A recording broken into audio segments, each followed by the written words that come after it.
allo asalaamaaleykum mbokki auditeurs priorité ñoo fi dellu si waat encore comme d'habitude pour cette émission hebdomadaire bu ñuy présenté fii ci panelu priorité tey sunu thème toujours ñu ngi dans l'actualité au niveau du Sénégal. Comme ce panel-là c'est un panel boo xamee ne c'est destiné à la priorité au niveau du Sénégal. damay poser benn question dëkk bi fu mu toll nii actuellement ak li ñu nekk di dund foofu je demande aux Sénégalais est-ce que yaakaar ngeen ne lii mu waroon nekk priorité le cas de Sonko au Sénégal présentement.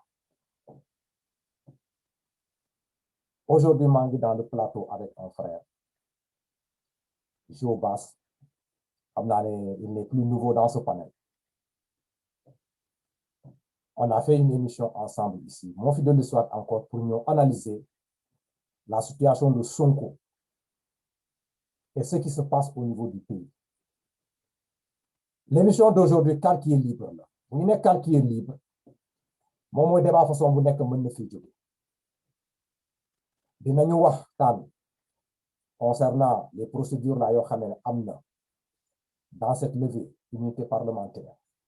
Dinañu waxtaan si par exemple là l'attitude de Sonko bi mu jël par rapport à cette levée là le discours là bi mu def donc waxtaan su fekkente le temps nous le permet mais aussi dinañu waxtaan ci la démocratie au Sénégal ñu jéem a analyser pour seet est-ce que la situation bu ñu nekk dund nii présentement là notre démocratie là est-ce que mu ngi en recul ou bien mu ngi avancé. Yooyu yëpp ce sont des débats yoo xam ne suñu amee chance dinañ ko waxtaan fi tey mais balaa débat bi di commencer man en guise d'introduction là li may wax mooy la situation de Sonko au début quand tu écoutes ce que les gens disent là c'est un problème civil boo xamee ne dafa opposer ñaari citoyens sénégalais léegi nag nañu bàyyi situation bi la justice fait son devoir. Ça, c'est l'entendement de tout un chacun par rapport à la situation de Sonko.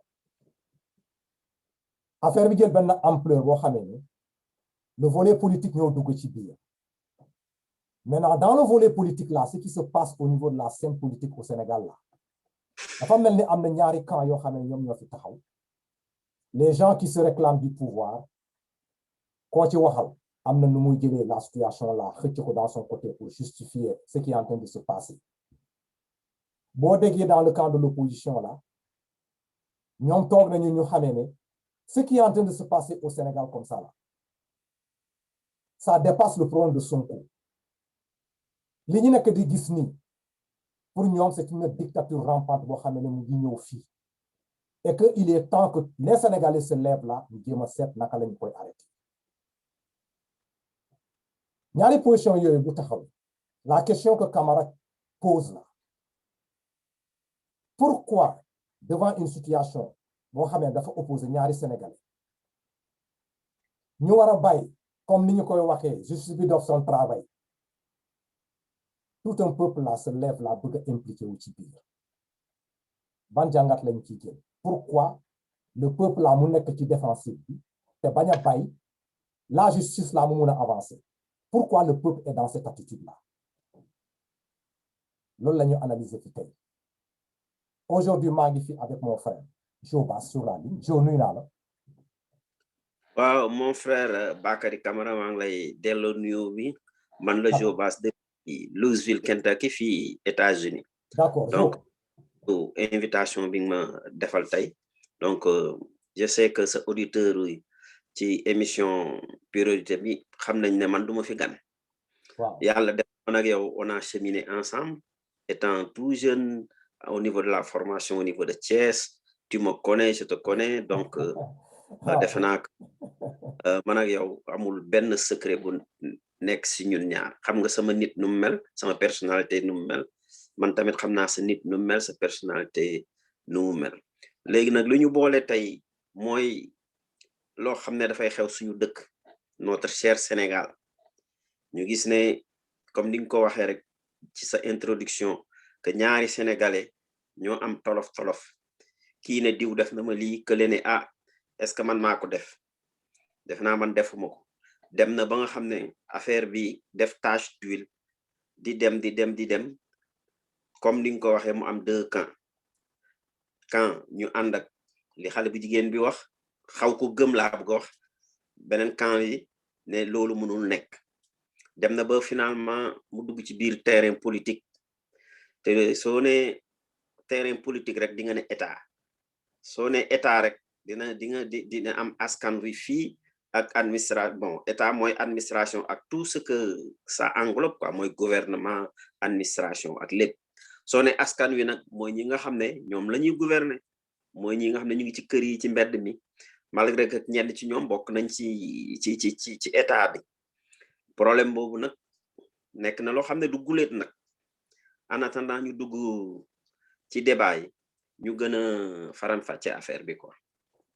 d'accord so waaw léegi man nag xam nga man nan la tuddati balaa maa dugg ci émission bi sax quoi dama ne nan la tuddati la semaine passée la jaaroon nga fii ci émission bi am na benn sortie boo xamee ne da nga koo def nga daal di wax sur le problème de la Casamance là quoi pour essayer de faire benn analyse là pour nga trouver une logique là de cette situation bu ñu egg fii quoi mais il y a des nan la tuddati am na ay retours yoo xam ne par rapport à cette émission là intervention bi nga doxee particulièrement yow mi sax on t'a interpellé bon on dit que yow daal vraiment on ne peut pas comprendre comment tu peux juste dire que la situation de Sonko là c'est un peu lié à ce truc là boo xam ne da nga koo def de truc là quoi cette descente là bu ñu def au niveau des bases rebelles de la Casamance quoi mais nañu amul benn reprochement et ton intervention là c'est une intervention qui n'est pas censée dans ce domaine bien précis ça a été dit voilà commentaire boobu ni ñëw na ci côté boobu léegi nag nan la tuddati naa la jox 2 minutes foofu nga joxe sa point de vue par rapport à ça ne serait-ce que pour revenir pour une explication après ñu dugg dans le truc là quoi. ok xam nga comme ni mu ko waxee ci jëlbeen nee naa yow xam nga ma on a fait 3 ans de formation ensemble yow xam nga si lan la ñun ñëpp ay enseignants éducation physique la man ak yow de formation man ma opté leneen mooy opté naa pour jàngale football bon ça veut dire ma nekk coach dem naa ba coach D2 coach naa première division coach naa fii Amérique dans la formation tu vois am naa ay trophée muy Sénégal muy fii donc sama métier la te ku ne jàngalekat dañuy ne psychologie ça veut dire da nga jàng nit da nga dans l'enseignement y a tout y a la sociologie parce que xale yooyu ngay toog di leen jàngal di nga jéem a xam ñoom naka la ñuy dundee seen kër naka la ñuy seen parents yi mel environnement bi ñu jógee loolu mooy sociologie pour def benn kii primaire quoi benn définition bu primaire léegi man sama métier xam naa du déformation parce que sama métier mooy loolu il faut avoir le sens de l'observation et le sens de l'anticipation pour être un très bon coach man coach la en plus enseignant la donc dinaa xam lan mooy environnement dinaa xam lan mooy psychologie lan dinaa xam nit ki lu muy planifier lan la parce que sooy pare match da nga koy planifier ci entraînement beeg si yëpp di nga xool ñële est-ce que dañoo am doole est-ce que ñoom dañoo gaaw ainsi de suite de ce fait que yow da ngay anticiper loolu anticipation donc ça devient une science quand tu évalues quand tu prépares quelque chose quand tu planifies il faut mu am science ci biir xam la léegi man toog naa du ma ne déformation la parce que c'est normal dans mon métier mooy il faut ngay planifier xool naa da nga am sens de l'observation balaa ngay planifier da ngay observer d'abord nga am ay affaires yoo xam ne daf lay firndeel fan nga jëm toi étape yi léegi bi ma xoolee kii bu ma joxe remarque bu ma joxe du neenu neen soo defee naka lañ ko tuddee ci sax soo defee étape yi di nga xool déjà la loi sur ci motif bi ñu collé le kii leader Sonko motif bi ñu ko collé mooy dafa dafa violé benn xale une sénégalaise comme lui loi bi autrefois la loi n'était pas criminalisée dinañ ma ne loolu dafa yàgg avant lii di am mais planification mooy lan mooy anticiper préparer te comme ni mu ko waxee nit ñi dañ lay observer nit koo gis ci àdduna am na foo xam ne mun nañ ko fa jot par exemple comme man mii am na foo xam ne soo ma fa utee jot ma man mun naa toog nii di nelaw di gént ay gént yu neex sama téléphone su sonné ma dégg nit ki ma bañ a jël nit ki wax boy am naa benn match fii de malgré mon âge am naa benn match fii de bëggoon naa nga ñëw dañuy def benn match entre tel groupe dinaa ne bërit jóg mun naa bañ a sangu sax mooy sa point faible mon point faible loolu laay wax tubaab yi fi ñuy ree ma ne à part ma mère c'est le foot lu ma wax sax sama doom donc ku ma bëgg a empoisonné foofu di nga ma jot soo ma bëggoon fetal ci sama buntu kër nga ne ma ñool ñu fubal ni dinaa génn su doon damay sol gilet pare-balles sax dama koy fàtte donc nit ki suñ ko utee fenn suñu xamee ne diw am na fu muy fréquenté te ñu xam ne dina continuer dafa fréquenté lépp dañ koy planifier préparer ko du ma ne complot la de mais dañ koy préparer léegi suñ ko préparer ba loolu dal mooy indi concept complot léegi bu ñu jógee ñu criminaliser damay jox étape yi criminalisation du viol ñu jógee ci criminalisation du vol après lan moo ñëw le ratissage au niveau de la Casamance mooy question bi nga ma posé léegi ratissage au niveau de la Casamance après lan moo ñëw avant ratissage bi y a le couvre-feu première vague ñu ne couvre-feu état d'urgence d'accord parce que nit ki suy préparer dara yow mi di ko dund doo ko xam mais ki koy préparer xam na ba pare mais après yow ay recoupement ngay def bi ñu jógee ci première vague ñu jàll léegi deuxième vague di ñëw gis nañu pays environ yëpp kenn defu fii couvre-feu Gambie deful couvre-feu Mauritanie deful couvre-feu Guinée-Bissau deful couvre-feu te on a choisi où on a choisi Dakar et Thiès quelles sont les zones les plus troubles ici au Sénégal moi je suis né avant l'indépendance fekke naa lu bëri xam naa ci biir waxtaan bi dina am yoo xam naa ko génne c'est ça va surprendre tu vois yan région ñoo gën a rebelle fii au Sénégal Dakar la fekk nañ fi événement Mamadou Dia Thiès Abdou Diouf fa lañ ko sànnee xeer région de Thiès ba bu muy wax la fameuse phrase là nous avons une jeunesse malsaine c'est où c'est à la région de Thiès donc ñaari région yooyu ñu boucler leen loolu yëpp ci planification bi la bokk moo tax bi ma defee recoupement yi ma gis na ñu ngi ratisser le principal concerné il vient d'où gars yi bëgg ñu di wax loolu mais loolu c'est la réalité il vient quelque part il vient de la Casamance ñan ñooy mbokkam mooy ñi nga xam ne république bi dafa am problème ak ñoom même man personnellement ànduma si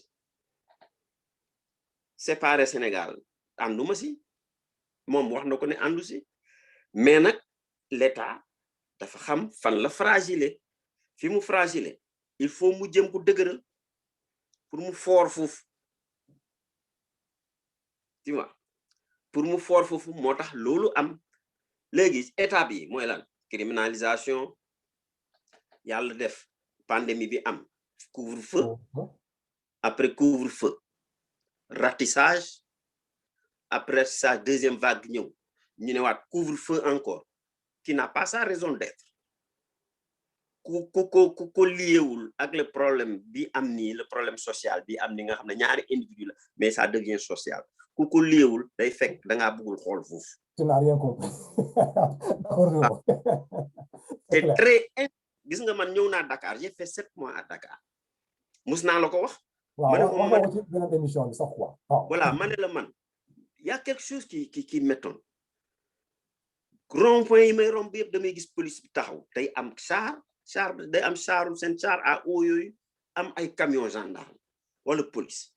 Tous les grands ronds-points muy rond-point Kër Massar Liberté 6 ak bii nekk case ba fële Cambérène mais sama yaram daw na aussi parce que j'ai vu la jeunesse nit ñi dañ fi bëri trop ma ne lii am na y a quelque chose qui se prépare man wax naa ko de avant lii di ama avant le problème de viol nii j'ai dit y a quelque chose qui se prépare pour revenir dans mon sens de l'observation. Ouais. Ma ne y a quelque chose qui se prépare mais xaw ma lan la moo tax bi ñu ne prip comme ni ko Mansour Faye waxee bi ñu ne prip ma gis ne am na benn fait divers bu génn rek ma ne j'ai trouvé. C'est ça qu'on préparait sans pour autant savoir les tenants et les aboutissants. J'ai dit c'est ça qu'on préparait. Voilà. te am na ko ma jox la benn firndeel bu ndaw. Gis nga y a des choses pour ne pas monopoliser la parole ma bàyyi la nga wax gis nga le problème de toujours dans le sens de l'observation. Tu as vu le cas du marché Sandaga. Marché Sandaga. Point de rencontre là. Ouais. Point de rencontre là. Le décret là xaw ma l'arrêté Ousmane fan la tere place de l'Indépendance. Waaw ban place boo xam ne nit ñi dañ fay dem librement bu gën a jege place de l'Indépendance. Marché Sandaga est à 500 mètres ou bien 800 mètres de la place de l'Indépendance.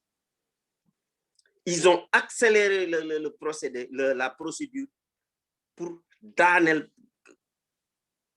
marché Sandaga. Tout ça c'est lié. Xam naa dinañ ne mais kii fu mu jëlee lii damay xalaat rek. J'ai jamais fait la police, j'ai jamais fait l'armée. Mais sama xalaat ma métier moo ma may loolu. Ay recoupement laay def damay jël élément dajale su may paree match noonu laay def ñii gaaw nañu ñii dañoo mën a daw ñii dañoo mën a tëb ma boole naka laay mën a def ba ñoom duñ ma gën a tëb ci kaw ñii lu tax duñ ma gën a mën a gaaw ku gaaw naka ngay def pour freiner noonu su may réfléchir dans la société tamit je fais la même chose. D'accord Jo. Ok. Problème bi foofu la. waaw c'est clair léegi nag nañu ñëw ñu continuer dans le truc là quoi dans le truc là dans la lancée de cette émission là qui le problème de Sonko toujours là au Sénégal gis nañu fii nan la tuddati le vendredi passé je crois ñu daal di lever l'immunité parlementaire de Sonko mu toog mu ne moom daal il sait que lui malaanu kiiraayam mu ngi koy conserver ba léegi. Boy di toog mu joxe des nan la tuddati là comment on l'appelle encore là ay éléments yu mu toog dans son discours yu mu wax dans son discours boo déggee li mu wax dans son discours là la procédure là boo xamee ne dañ koo def ba pare pour arriver au lever de ce truc là quoi de cette immunité parlementaire là moom nee na dafa gis foofu ay failles yoo xamee ne il faut ñu corriger ko pour moom mun de répondre à la justice mais on a vu que dafa mel ni les gens ne sont pas en train de penser par rapport à l'appel de ce jeune là quoi mu demander léegi man dama lay demander yow sa point de vue par rapport à ça gars yi def nañu au niveau de l'Assemblée nationale li ñu war a def Sonko moom taxaw na dans l'autre camp mu toog nan la tuddati mu ne moom daal il sait que il est toujours député mu décliner yeneen conditions yoo xam ñoon la war a def gars yi war a jaar foofu pour ñu mun a def une comment dire benn procédure bu normale yow en tant que entraîneur par exemple là le sens de l'observation là boo nekkee devant une situation de cette nature là ban jàngat nga ciy def quoi. Xam nga toujours en utilisant mon métier soo ñëwee nar a jonganteeg nit yow nga xool da ngay am lu ñuy wax ay match repère par rapport ak ki nga nar a jonganteel soo gisee par exemple su ma jëloon benn équipe par exemple ba ne dama nar a daje Casa Sport tu vois su ma nar a daje Casa Sport ma gis ne Casa Sport dafa jàpp Linguère seen bal yu am doole yëpp ci flanc bi la jógee ay ailier la ñuy lancer léegi man su ma nar a daje wat Casa Sport man ma nekk Jaraaf de Dakar na la Casa Sport mais damay def tout ay latéraux yu xarañ ñu tëj foofu dama ay latéraux yu xarañ ñu tëj ñaari ailier ensuite mu sax ay remplaçant parce que on ne sait jamais parce que suñu ñaar kenn su gaañoo su ñoom ñaar te amoo ku xarañ ku leen mën a remplacer li daloon Linguère rek dalay dal yow mi Jaraaf donc en jeu politique c'est la même chose tu sais il faut pas tergiverser sur ce problème-là c'est un problème socio-politique dañ ko indi sur le plan social mooy problème de mœurs après yóbbu ko politique mais c'est un problème politique il faut oser le dire lan la le discours l'orientation philosophie du moins du parti du leader du parti qui est mis en question lan la faire la politique autrement loolu la américain yi di wax fii ñoom legacy héritage bi ñu nar a bàyyi mooy faire la politique autrement c'est le problème de l'antisystème tu vois c'est le problème de l'antisystème loolu la Sonko di incarné te daf ci taxaw bu dëgër sur le piédestal bi la taxaw di ko wax ñun bokk ñoo ngi yéen nii ngeen di doxalee ñun suñ ñëwee loolu dootu fi am léegi sénégalais yi dafa demoon ba benn moment ñu ne politiciens ya benn lañ ces gars là ñi jógee Pastef ils sont jeunes soo ci xoolee ñi ci gën a mag 72 lañ judd ils sont très jeunes léegi et puis ils sont au cœur de l'administration c'est une succession de frustration parce que ñoom dañuy gis dossier di romb seen kanam ni à un moment donné ils ont dit tiens dëkk bi ñun ñoo ko bokk pourquoi ñuy bàyyi ñenn ñi une minorité ñun suñu neexee ñu am si mais ils ont préféré bañ a bokk ci affaire boobu ils se sont démarqués léegi démarqué mën a toog rek di dénoncer te amuloo parti comment lutter il faut créer un parti ils ont créé un parti ils ont trouvé un leader lenn la ñuy fàtte Sonko il n'est pas fondateur de ce parti-là il n'est pas membre fondateur on l'a coopté parce que dañuy gis ne symbole et ils ont bien coopté ñu coopté ko loolu nit ñi dañ koy même waa Pastef sax dañ koy fàtte indiwaat ci débat bi Sonko il n'est pas membre fondateur du Pastef on l'a coopté pourquoi parce que il a un sens de leadership du leadership te am na jaar-jaar dafa am jaar-jaar te ñoom dañoo liggéey ak moom te tu sais l'histoire bégait toujours je vais revenir sur ça l'histoire bégait toujours dans le parcours d'un peuple la Pologne Jaruzelski bu muy ñëw ba di gagner pouvoir bi def naa Jaruzelski la xaw ma nu mu tudd le leader polonais là le syndicaliste bi ñuy révolté par rapport à Moscou c'était un syndicaliste moo présenté wu j'ai oublié son nom te mu am moustache bi nii le polonais dafa ñëw gars yi jiital ko mu jiitu après ils ont gagné le pouvoir man ñaari kii boobu damay ñaari kii yooyu ce n'est pas gratuit gars yi xool Sonko rek ne Sonko ñëwal jiitu te alors que moom créé wul parti bi waa parce que sax dañuy def erreur boobu du ñu indi histoire boobu alors que c'est très important léegi bi problème bi demee ba am nii je reviens pour ne pas perdre le fil de mon discours l'objectif principal c'est yow da nga doon wax ne wuute nga ak ñun mais c'est faux tu es comme nous donc il fallait ñu planifier ko suñu planifier dara loo xam ne day dem pour yàq nit mais loolu lañ ko mën a tuddee wala pour faagagal nit luñ ko tuddee loolu complot la mën a tudd mënul am beneen tur. Effectivement, ouais. C'est l'objectif numéro 1. C'était ça. Mais au niveau des deux protagonistes, ban problème moo am lu tax ñoom ñu bëgg mu mel ni ñoom su melee ni ñoom ça veut dire que ñoom déjà ñoom am nañu masse APR moo ëppale nit pour le moment Pastef numériquement parlant quoi tu vois léegi suñu demee ba ne kii di wax ne wuute naa ñun léegi fexe nañ ba wonee ne ñoom ñoo niiroo donc nit ñi dañuy ne ah comme ñi ñu ngi fi ba pare pourquoi ñuy changer? Ah, justement, ouais, c'est l'objectif numéro 1. Pourquoi changer alors qu'il est comme nous? benn waay wax na ko nee na ut nañ ko ci xaalis mënul nekk ut nañ ko ci comportement mënul nekk mais fan lañ ko mën a amee mooy ñu jël nit suñu bëggee nga faxasal dañuy jël xeer teg ko sa kanam te seetlu nañu ne peut-être suñu jàdd koñ du xool ci suuf ci kaw lay xool léegi dañuy xaar ba ci koñ bi fu muy jàddee foofu la ñuy teg xeer bi su ëlbati ko rek dal ci daanu ñu yenu ko yóbbu. C'est comme ça. Le fait qu'il refuse, pour sa question, le fait qu'il refuse de partir, de répondre à la convocation, c'est de ne pas aller les mains liées. Les mains liées. C'est de ne pas aller les mains liées. Je te donne une histoire. À mon avis, je donne jouer ben match nawetaan final.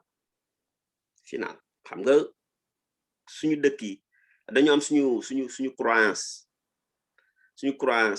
personnelle au niveau du Sénégal.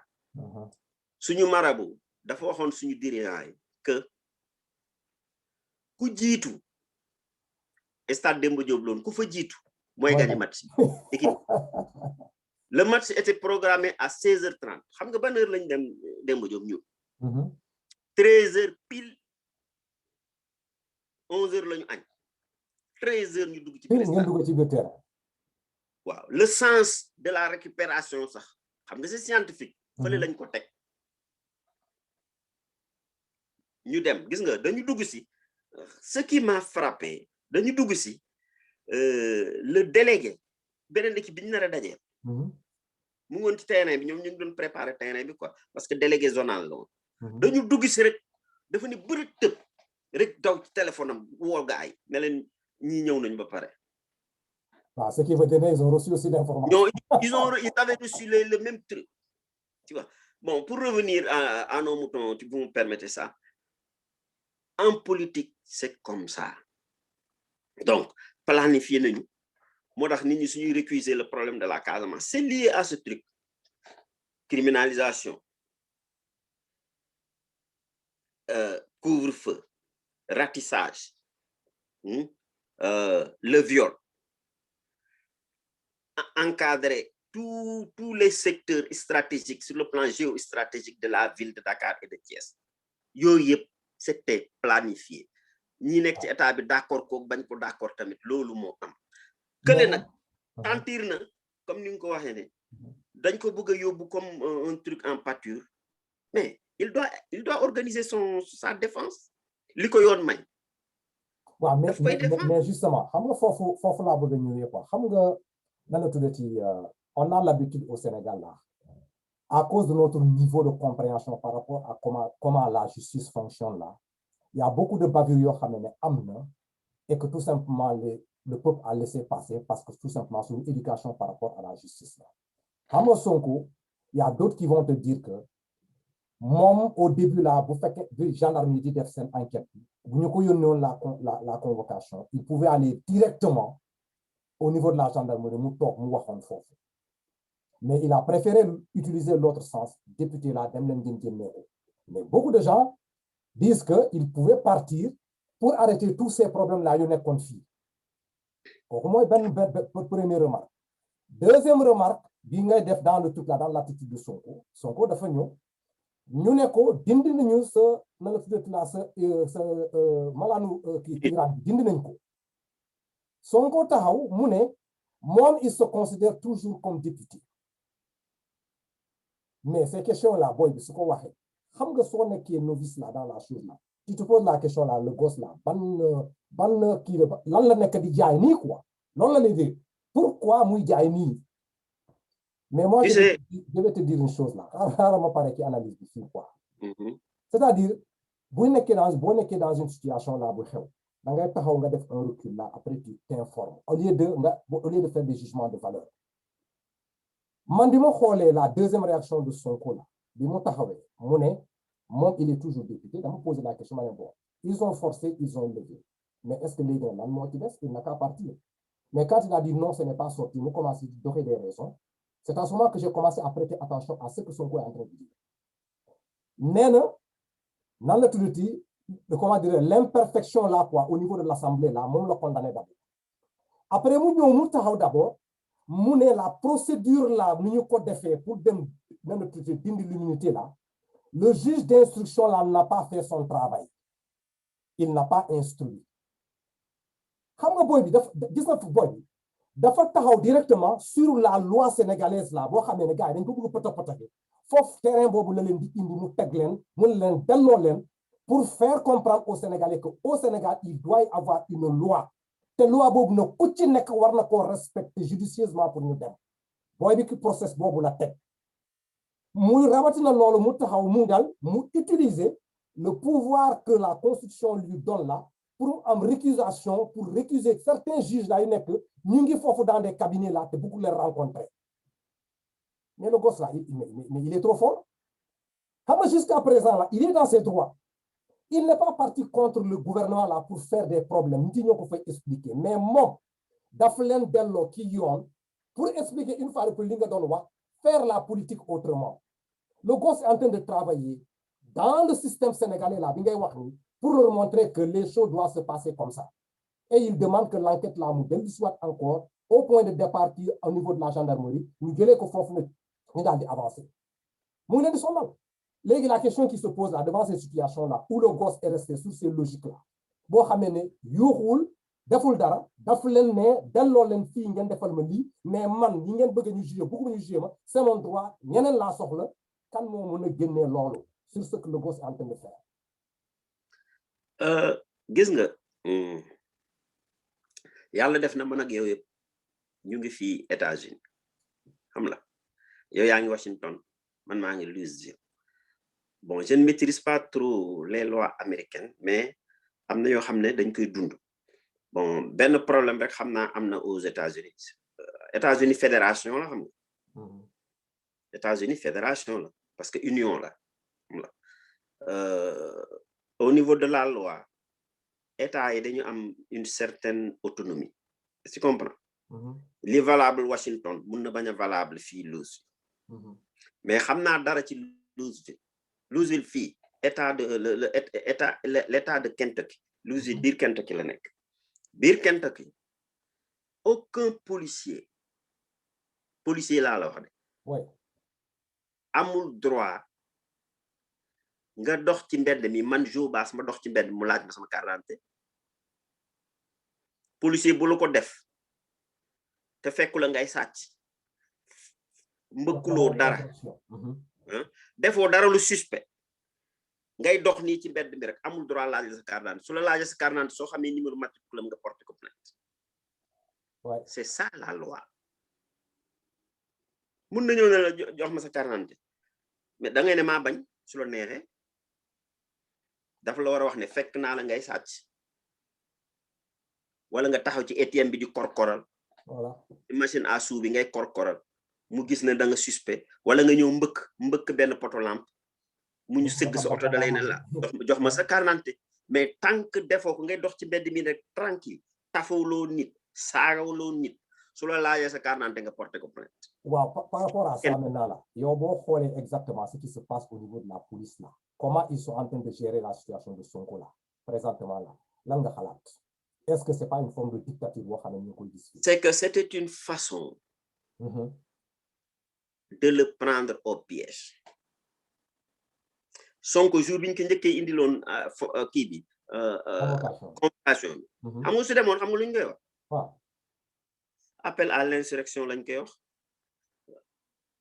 beneen motif la ñuy indi parce que c'est le gendarmerie dañu ne gendarmerie am na autonomie c'est vrai ay gars yoo xam ne c'est ñun temps bi ñu nekk xale xam nga gendarmerie nag la tudd garde républicaine gendarmerie la tuddoon Sénégal de c'est la garde républicaine am na yu bëri moo tax ma ne Pastef am na yoo xam ne xamuñu ko parce qu'ils sont très jeunes ils sont nés 72 74 ils sont très jeunes gendarmerie garde républicaine la tuddoon ça veut dire ñoom ñooy garder la république ñoom ñooy garder la république moo tax gis nga tur am na ñoo xam ne yenn tur yi duñ ko bëgg ñu jox seen doom parce que tur dafa am lu muy def ci nit gis nga gendarmerie rek biñ ko tuddee garde républicaine après ñu changé ko def ko gendarmerie garde républicaine boobu mu ngi des ci ñoom ba léegi malgré que am na ñu leen di commander mais toujours dina am fu ñuy fippo soo leen joxee liggéey tant que insisté wuloo ñoom dañuy def liggéey bi normal mais gis nga ñu ngi commencé def liggéey bi normal ki nga xam ne moo leen di jox ordre daf ko nangu est-ce que comprendre nga daf ko nangu parce que ñu ngi doon def liggéey bi normal moment bi ñu ne dañuy orienté kii bi ci xale bu góor boobu nga xam ne moo noon xaritu xale bu jigéen bi ak avocat bi ñuy wax ak oto bu ñuul bi ñu àggee ci étape boobu la ñu nangu kii bi dossier enquête bi parce que c'est le procureur moo leen di commandé procureur mooy commandé waa gendarmerie section de recherche bi malgré que ñële dañuy rendre compte seen chef hiérarchique mais seen chef hiérarchique amul droit nangu dossier bi mais waaye man bëggatuma sama gendarme yi continuer kii bi dama leen koy delloo non procureur mooy ne continuer leen soo leen paree man ngeen di jox mais copie dañ koy jox au commandement de la gendarmerie affaire bi foofu la léegi nit ki la constitution te permet de te défendre li la constitution bi jox danga koy jël man fii su ma génnoon fii mu wóor ma ne yore naa yamba sama poche même mu wóor ma ne yore naa yamba sama poche de ma génn policier bi na indi sa carte d'identité mu wóor ma ne su ma ko joxee sama carte d'identité su ma tuutee sama carte d'identité rek am na droit fouiller ma damay bañ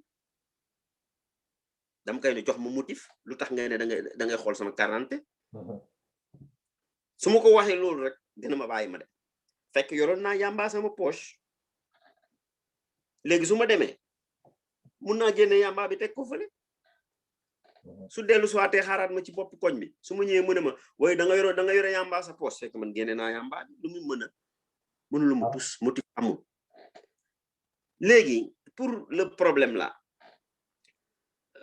nit ki da ngay jël sa droit parce que loo gis rek dafa am antécédent benn waaye wax na ko dans les plateaux là tu sais moi autrefois je ne suivais pas la politique mais quand même je suis très observateur am na yoo xam ne fii su ma la ko waxoon ci plateau fii doo ko gëm dama ko fekkee bi may am 85 ans bi may am 85 ans fekkee naa ko fàttewuma ko c'est l'histoire qui est en train de bégayer au niveau du Sénégal ay ñoom Sonko yi fekkewuñu ils sont très jeunes Sonko sax est-ce que nekkuloon suñu élève temps nekk école football fële bi ñu nekkee Thiès si comprends am na yoo xam ne fekkewuñu ko l'histoire de Senghor et Mamadou Dia Senghor bi ko gendarme yi jël see garde républicaine bi ñu ko jël see Mamadou Dia dafa yónni garde républicaine yi de pour ñu jëli Senghor pour l'arrêter c'est Mamadou Dia qui a le premier a voulu arrêter Senghor pour mu demee xam nga Senghor lan la génne il a sorti la constitution ne leen gendarme yi lire leen article tel mu ne man maay président de la République je suis au-dessus du président du conseil man maa leen war a commander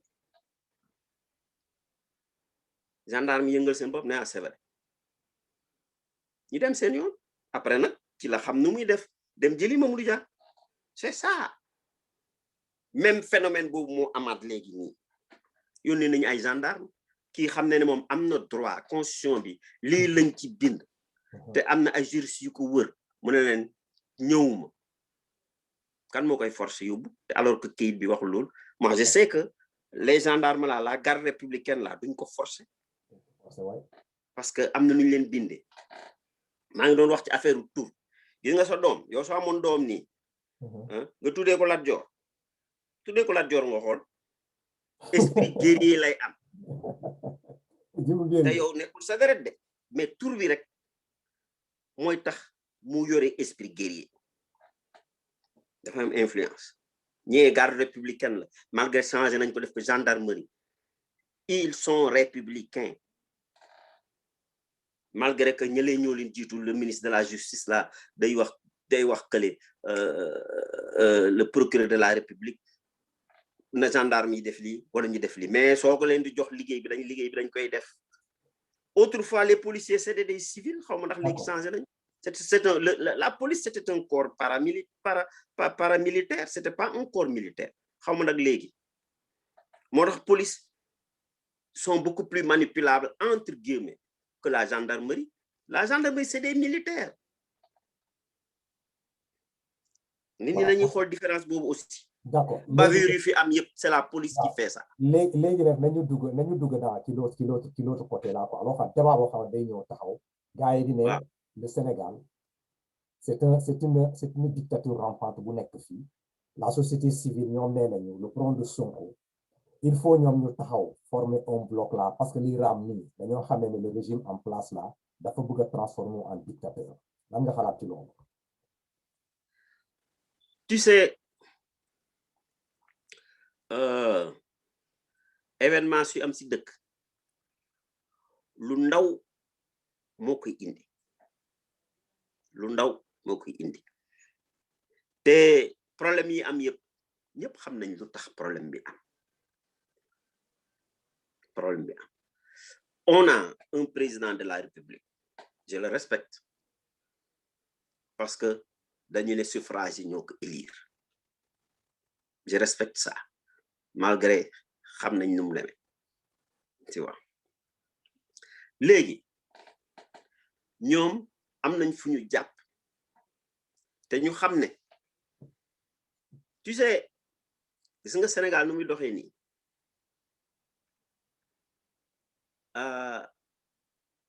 am na ay nit yoo xam ne il faut lire leurs lèvres quand ils parlent dafa am nit yoo xam ne suñuy wax da nga war a xool tubaab bi lii mes lèvres mooy comme li ñuy wax ci français aussi lii entre les lignes français dañuy ne nit suy wax lii les lèvres dina wax mais soo xoolee tuñi nu muy def di nga xam lan la bëgg a wax ci biir wax boobu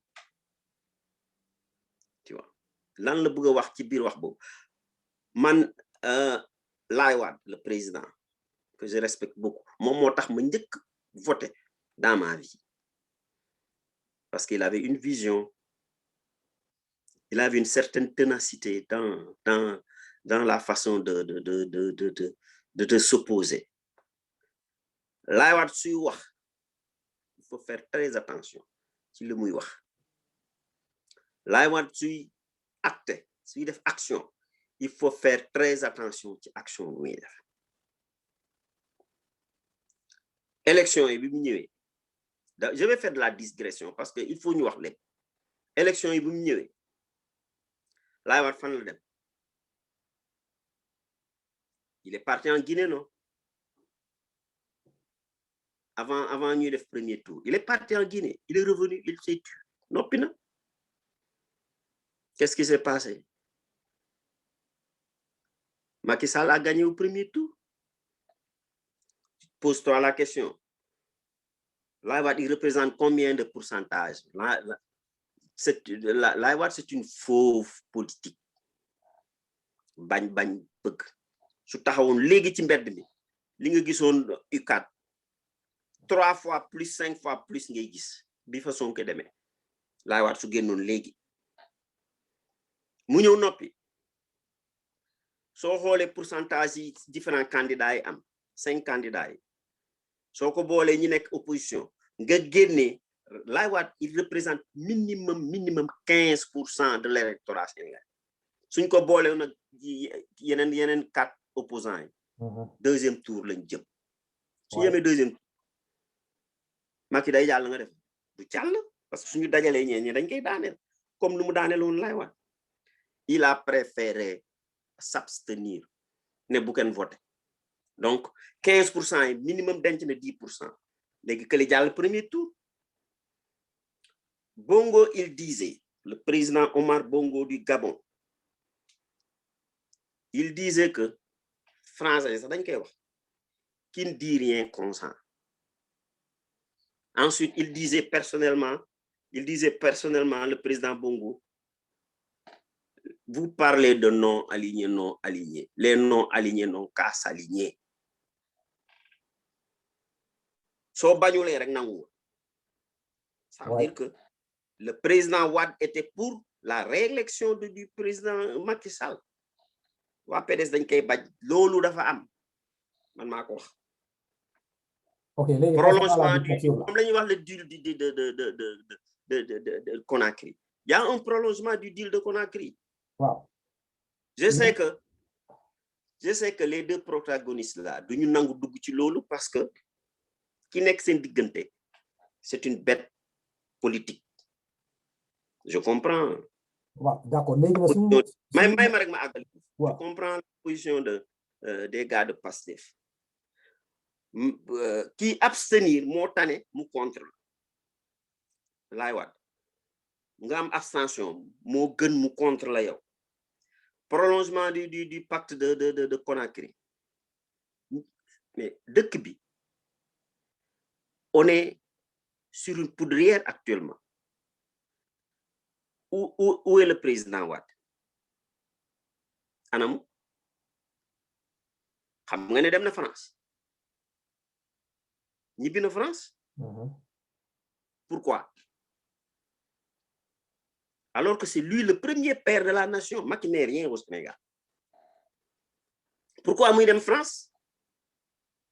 Pourquoi?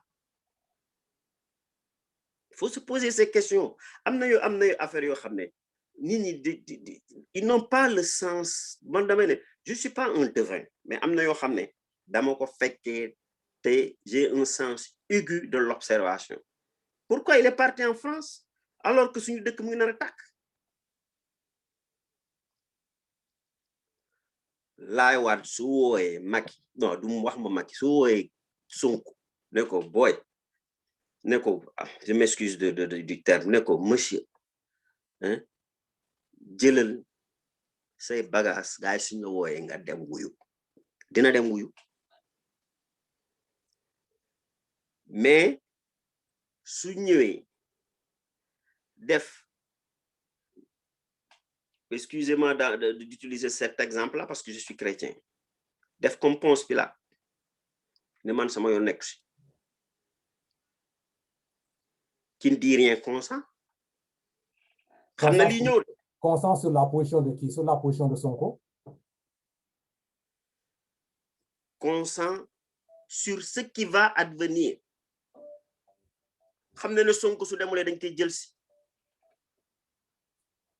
yaa may dégg te Sonko suñ ko jël see mais dina am luy xew je sais que Sonko ne va pas résister mais dañ koy jël si par la force il va pas résister amul sax moyen pour résister garde corps yi mënuñu taxaw sur un escadron de gendarmerie mënuñu résister ak ñu ñi ngande yooyu ñu leen dàq xeex fap ñoo nekk gendarmerie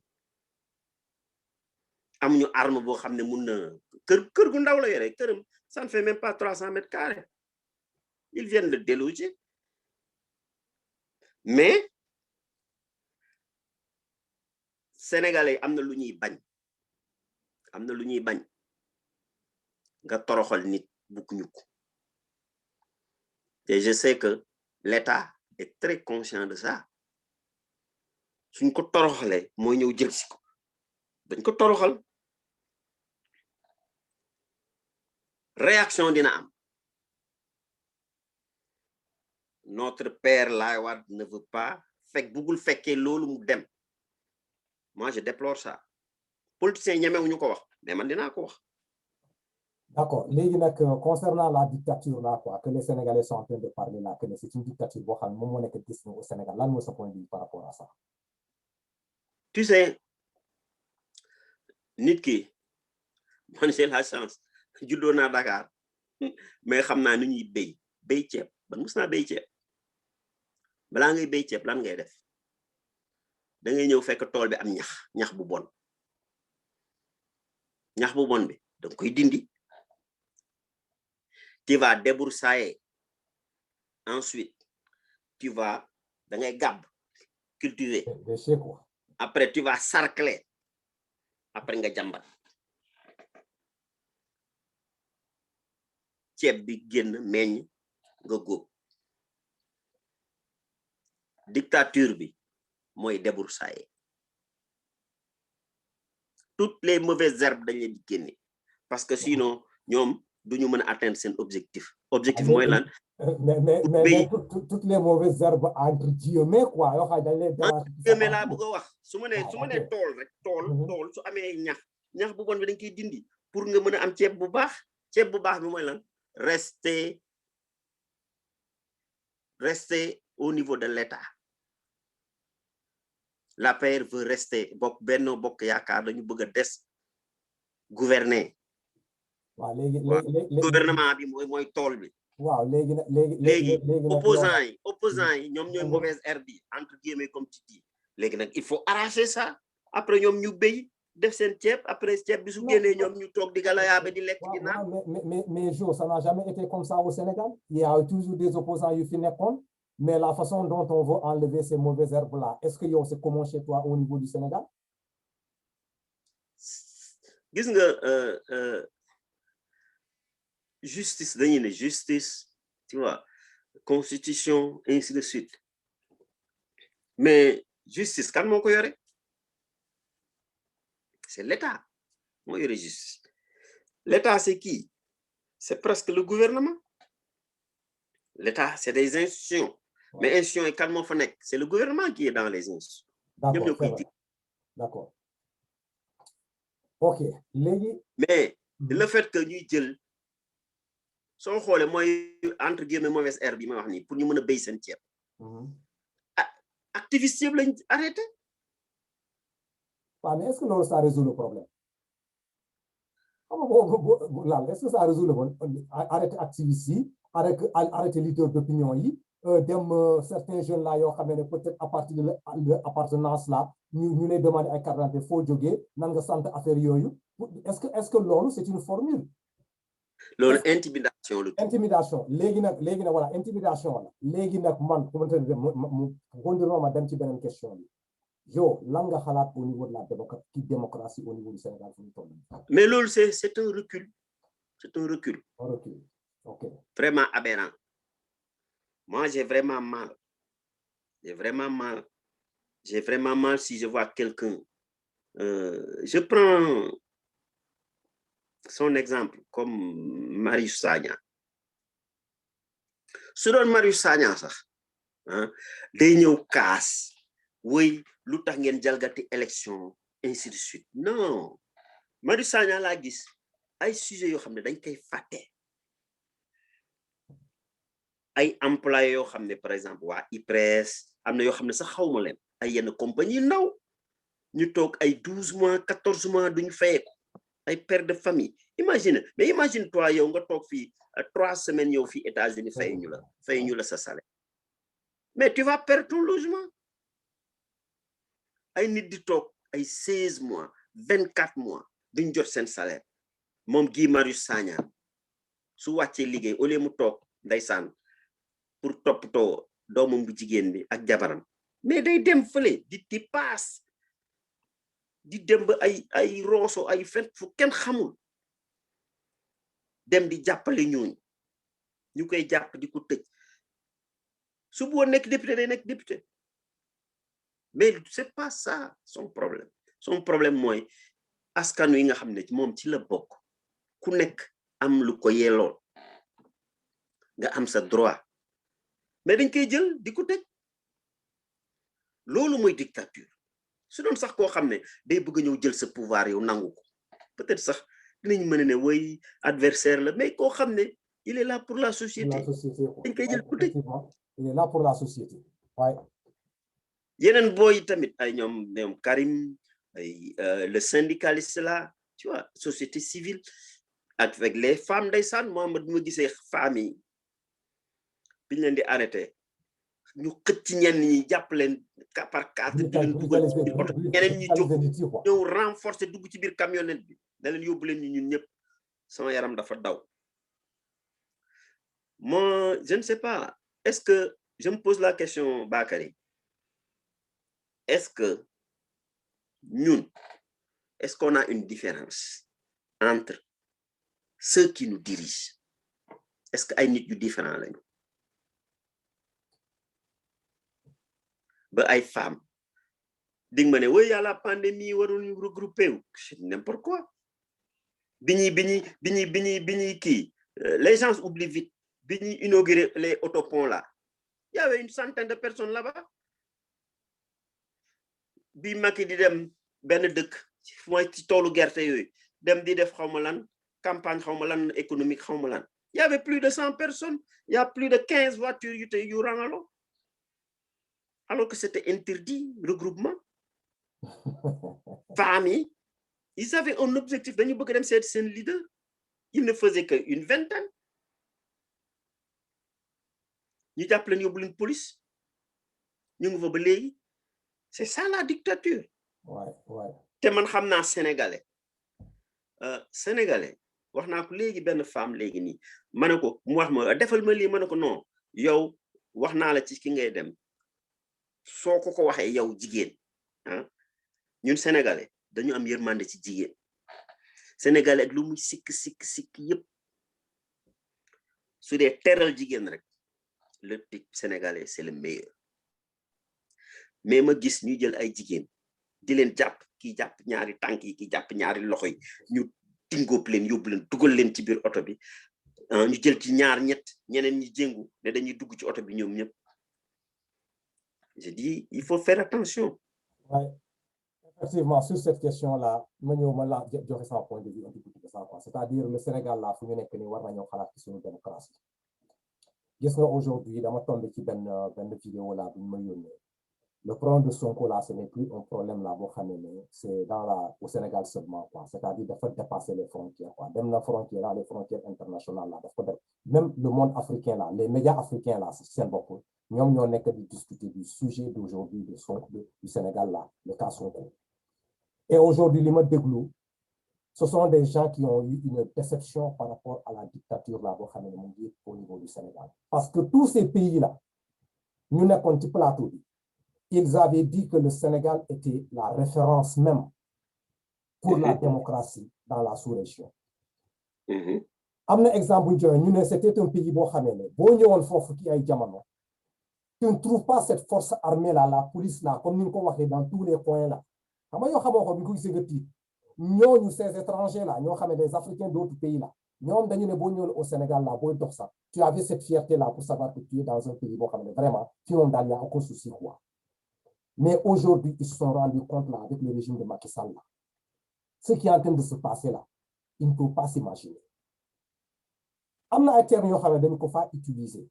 Ils se sont posé des questions. Un président, son passé là, son background là, ils étaient surpris de voir que dans son régime là, il ne peut pas se l'imaginer. Et ce qui s'est passé encore, ils ont, comment dirais-je là, comme les Sénégalais sont en train de penser là, non la ñuy xalaati. Xam nga ñun au Sénégal dañu toog foofu dañ naan le jeune là on l'a cherché un peu partout, il a un parcours très intéressant là, mais amuñu fu ñu koy amee ñu yóbbu ko ci côté mœurs comme ni ko waxee pour le briser. Ces chaînes africaines là débat boobu la ñu teg pour expliquer le parcours judiciaire de Sonko là, qui est ce jeune là, avec tout toutes les trucs là, comment dire, le crédit là que tu peux imaginer. On a donné ça à Sonko. Pour dire que le gosse là, il n'a rien fait.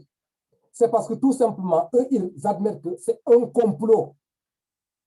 Mais non, c'est pas possible. Moi, je pensais qu'au Sénégal seulement, la idée, mais ce sont les pays africains là qui sont en train de regarder cette situation-là et que nous, nous disent que c'est un complot qui est en train de se dessiner. Est-ce qu'on va rester ici et regarder cette situation-là aller de nous délabrer, nous dougal le pays dans le chaos? Non, c'est ma question. Deuxième question, et quoi ça n'engage que moi. Dis-moi Sonko, Nico Dalni, une chose là, et c'est à me dire. Il a été coupable d'une chose seulement, de vouloir être président des Sénégalais. Beaucoup accusent Sonko sur ça. C'est un jeune qui veut être président sénégalais. Moudal dit, relever le peuple là, comme nous m'avons dit. Non, le son crime. Maintenant, s'il faut aller chercher des moyens là pour le sacrifier, le crime de Sonko là, que moi je vais dire là, c'est d'être un Sénégalais qui a l'amour de son peuple là, me peut indi des changements là pour son peuple là. Et il veut prétendre à la magistrature suprême. Voilà le crime de Sonko. Mais tout ce qu'on se fait autour là, parce qu'actuellement, les trucs là, quoi, comment on l'appelle encore là, les PV là, mais le viol là n'a plus de sens dans ce domaine bien précis, admettons, les Sénégalais on a. Le viol là, ce fait le cas de viol là, ça a un sens fort. Pourquoi on va continuer le débat? Pour savoir que est-ce que est-ce que c'est ce qu'ils veulent prouver encore? Ce que réellement, il l'a même fait avec cette petite-là. Où est le problème? Mais ce n'est pas un viol. Mais la plainte là de Sonko, que les gens ne quittent pas le truc là, quoi, le débat là, on l'a accusé de viol. Et tout ce qui a été sorti comme résultat là, nous, Sénégalais, nous sommes en train d'écouter. On a vu que le viol là, c'est une situation de non-avenir. Maintenant, ils vont le condamner pourquoi? Maintenant, ils sont en train encore là de pousser la chose un peu plus loin pour aller partir pour peut-être insurrection. Qu'est-ce qu'ils sont en train de chercher derrière ce jeune-là?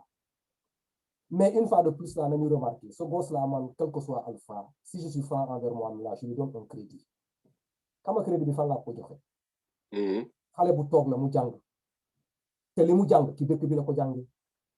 il a étudié les lois sénégalaises là. Mu xam ko parcourir ko xam exactement la dëkk bu normal ni la wara doxé ñu ñëw ñëpp ñu tek ko ci situation bi ñu bëgg dal ci kawam mais à chaque étape de leur procédure là day indi benn loi mu tegal leen ko te kenn mënu ci wax dara. Si Sonko est là jusqu'à présent, Sonko n'a jamais dit que je ne vais pas aller répondre. Bu ñu défé force ñu dem ñu récupérer ko par force là amna constitution bi amna luñ ci jalgati. Mais loi bi limu ko permettre récusation, il veut ça, nañ ko ko accorder. Juge d'instruction bi mu def liggéeyam nañ ko ko accorder. Et pour juge d'instruction def liggéeyam, il faut que problème bi dellu au niveau de la gendarmerie, ñu paré fofu d'abord ba lepp leer des juges d'instruction bi jël les papiers de la gendarmerie, moom tamit mu commencé di def son instruction, bu paré ci instruction mu jëbële fu mu ko jël di jëbële. Est-ce que lolu c'est compliqué au Sénégal? Pourquoi les gens sont en train de chercher ailleurs? Mais le conseil qu'ils demandent, c'est très simple. Mais vous faites qu'un tu es dans un pays où tu veux imposer que toi tu as la force parce que l'on a des opposants là, ça a passé comme sur des roulettes là. Il comprend ses droits. Et le peuple même en question, tout ce que tu dis, tout le peuple entier, malgré cette situation là, ne sont pas d'accord par rapport à ça. Mais je crois que la voix du peuple, là, ça doit prévaloir surtout. Tu veux amener une justice, le peuple te dit, le peuple qui t'a convié ce truc-là, quoi, ce pouvoir-là. Nous, là, attention, ce que vous faites comme ça, nous ne sommes pas d'accord. Qu'est-ce que tu dois faire? L'Assemblée, ce n'est pas le peuple. Les gens qui sont en train de faire des votes là au niveau de l'Assemblée, ce n'est pas le peuple. Mais je crois que bon, au niveau de l'Assemblée, avant de prendre une décision là, tu dois faire un recul là. Ce peuple, si tu as des doutes par rapport à ça, retourne et pose des questions à ton peuple là. Mandate-la pour regarder au niveau de l'Assemblée nationale et tu défends leur cause. Ici aux États-Unis là, sauf qu'il y a un sénateur là qui doit prendre la parole au niveau du Sénat là. Ce sont ces constitutions là, nous des téléphones là, nous volons sur une chose, ils ne sont pas d'accord. Le sénateur là est obligé de recenser tout ce que ces gens là sont en train de dire. Vous ramenez la majorité l'emporte ici là, il sera avec le peuple. Mais nous voyons, nous tournons là chaque été. Et puis, les gens encore là, à cause de ces trucs là, ces disputés là, qui n'est que. Comment affaire on a fait? S'ils sont à l'Assemblée nationale, là, ils vont aller tackle fofu parce que tout simplement, ils représenter, ils savent ce qui se passe au niveau de l'Assemblée. Nous avons un point de vue par rapport à ça. Mais bon, individuellement, dans la scène politique sénégalaise, là, les politiciens, ils n'ont que au niveau de ce truc-là. Quand ils ont individuellement, bon, ils waitent avec moi, li mu lay wax ak li muy def bokul. Am na ñoo xam ne dañuy jékki taxaw ñu ne toi il faut parler parce que ñun mënuñu koo wax. On sait que li ngay wax ni dëgg la, mais ñun mënuñu koo def. Pourquoi? Parce que tout simplement, ils ont été contrôlés par une personne qui a amené mon yor sen kieb. Donc, ils peuvent rien dire. Donc, on est dans quel pays où les gens ne peuvent pas être libres d'exprimer leurs pensées comme ils voient la chose. Ils n'ont pas la liberté de voir une chose qui ne marche pas et prendre la décision de dire que lui, on est foutu. Donc, situation où s'il y a un appel à lancer, il faut que l'aide parce que l'émission tend à sa fin là. Il faut que l'aide demande. C'était cette tension-là, analyser de façon globale, lancer un message aux Sénégalais. Nous devons faire attention par rapport à ça. Moi, je vais la dire après une émission. Vas-y, Joe. Tu sais, pour la conclusion, xam nga nit ki soo xamee fu mu jëm rek ak fu mu lu bëgg a dugal yow dang koy moytu. Tu sais, bi ñuy def première terminale ñuy jàng guerre mondiale am na ay sujets yoo xam ne doo ko fàtte. Par exemple, ñu ne quelles sont les causes lointaines et les causes immédiates de la Deuxième Guerre mondiale. Bi ñu lay wax xawma assassinat xawma de lan de duc xawma lan de Sarajevo.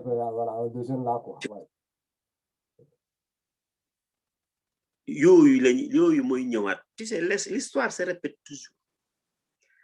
Moi, je sais que xam nga situation bi nekk ni actuellement muy yow muy man muy même les gars de Benno Bokk Yaakaar ils ont entre guillemets sanctifié Sonko comme président du Sénégal en 2024 sans pour autant ñu tey ko dans le raisonnement. Sonko il est président en 2024. yow sax dang koy wax te doo ci def attention man dinaa ko wax dum ci def attention bu may déglu nit ñi di wax.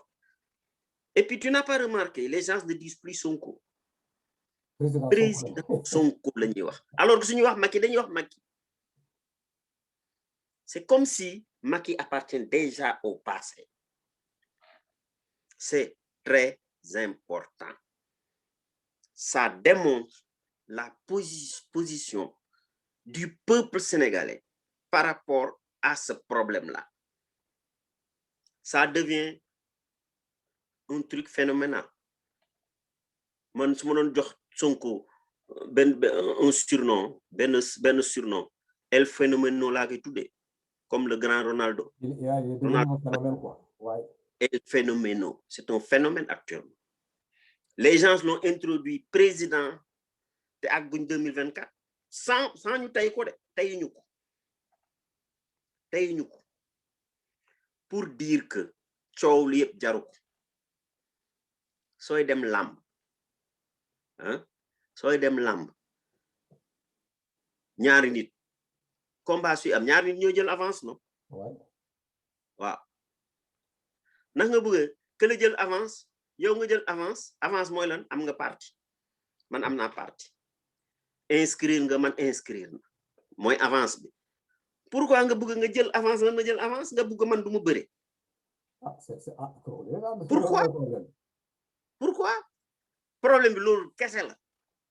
Et puis pourquoi bëgguñu keneen bëre parce que il y a les risques ñoom ñu daanu suñu daanoo nag gàllaaj yi ñu ëmboon def ko ci seen ndigg dañuy xam lan la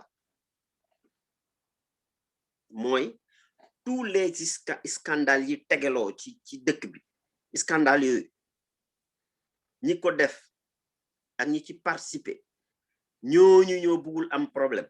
Di nga tax ma dellu si waat ci Laay Wade bu muy wax ci Laay Wade bu muy gagné Abdou Diouf xam nga naka la naxee Abdou Diouf est-ce que xam nga naka la naxee Abdou Diouf non daf ko ne Abdou Diouf man bés bu ma gagné gracier naa sa famille yëpp quel que soit le crime commis par ta famille gracier naa leen il a donné ce conseil-là à Sonko mais Sonko mënul accepter loolu parce que c'est pas le truc du genre boobu Sonko su toogoon ne gracier naa famille yu kii nu mu tudd Macky Sall et son entourage problème bi du am de problème bi du am parce que day ñëw ñu gagné ko day ñëw bëre daanu mbokk mi lamb yi gis nga gaay nit day daanu sa gaay ñëw yëkkati la ndeysaan ànd ak yow yóbbu la jox la nga sëlmu après ñu ñibbi duñ fa nekk foofu di xeex mais ñii daanu la ñuy bañ parce que suñu daanoo d'accord xam nañ lan moo leen di xaar c'est là où se trouve le problème ok donc man li may wax mooy nit ñi nañu défendre seeni droit mooy lan bañ ñu xoxatal leen da ngay bañ amul pays bu développé sans résister gis nañ fi Algérie gis nañ fi Vietnam gis nañ fi yeneen dëkk France gis nañ ko fi seen révolution bi ak yooyu kenn ñaanul révolution am mais dañuy bañ d'accord voilà ok waaw léegi merci Jo man pour conclusion comme ni ma koy waxee danaa jéem a analyser la situation du Sénégal là fi mu toll parce que sama dëkk la yéene naa jàmm sama dëkk boo analyser ce qui se passe au niveau du Sénégal là le problème de Sonko mu nekk un cas national boo xamee ne presque toute la couche sociale là dañoo jóg dugal foofu seen loxo am na lu tax mais s'il y a un appel à lancer à nos gouvernants là nañu def attention pourquoi je dis nañu def attention